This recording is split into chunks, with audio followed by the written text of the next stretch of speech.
안녕하세요. 거짓말 못하는 치과의사 강냉이TV 아이치과 이한구 원장입니다.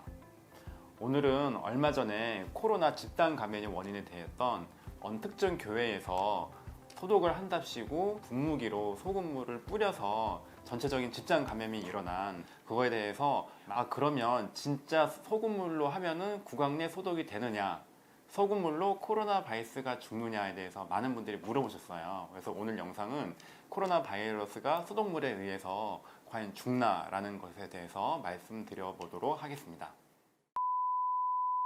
결론부터 말씀드리면 코로나 바이러스가 소금물에서 죽는다는 과학적인 근거는 하나도 없습니다.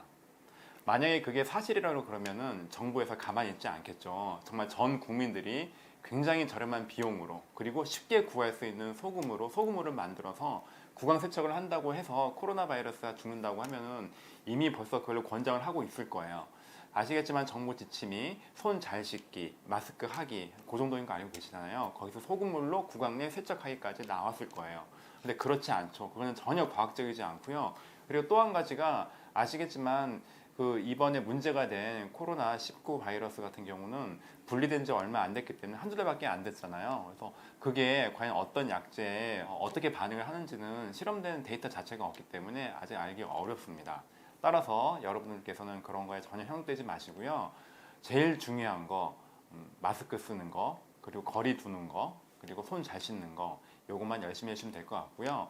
그러면 치과에서는 과연 환자분들에게 어떤 약제를 써가지고 구강 내 소독을 하느냐는 것을 많이 물어보세요.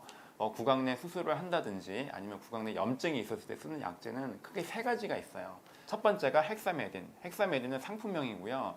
그 성분 이름은 클로르헥시딘이라고 합니다. 그냥 무색의 어떤 액체인데 굉장히 향도 강하고 구강에 약간 자극이 되는 구강 가글링 액이 있어요. 그래서 이걸 가장 많이 사용을 하고요. 헥사메딘이 가장 큰 단점이 두 가지가 있는데 절대 장기간 쓰면 안 돼요.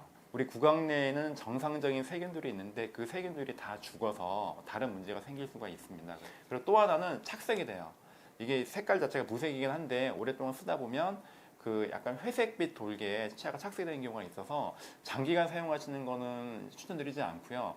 3일에서 한 5일 정도, 길면 일주일까지 그 상처가 아물 때까지 쓰는 거는 문제가 안 되겠지만 지금 같은 코로나나 이런 이슈가 있어서 그런 게 걱정이 돼서 루틴하게 쓰시기에는 조금 부담스러운 약제입니다. 요게 아니면 다 알고 계실 거예요. 베타딘이라고 해서 베타딘은 상품명이고요. 성분명은 포비돈 아이오딘이라는 그 성분, 유효 성분을 갖고 있고 그걸 가지고 소독을 하죠. 보통 임플란트 시술을 한다든지 아니면 사랑니 뺄 때 그 주위에 잇몸을 수술할 때 베타딘을 쓰기도 해요. 그거는 단순히 구강내 수술뿐만 아니라 몇 가지 수술을 할 때도 그 피부 표면을 수독하기 위해서 굉장히 많이 쓰는 약제입니다.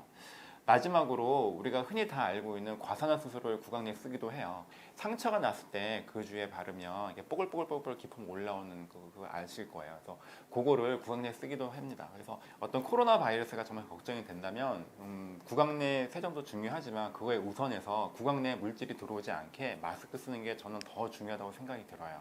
굳이 꼭 어떤 부작용이 우려되는 헥사메닌이라든지 어떤 그런 의약품을 써가지고 구강 세정하는 것보다는 정부 지침 따라가지고 손 열심히 씻고 그리고 그 마스크를 잘 써주시는 것이 더 중요하다고 생각이 들고요.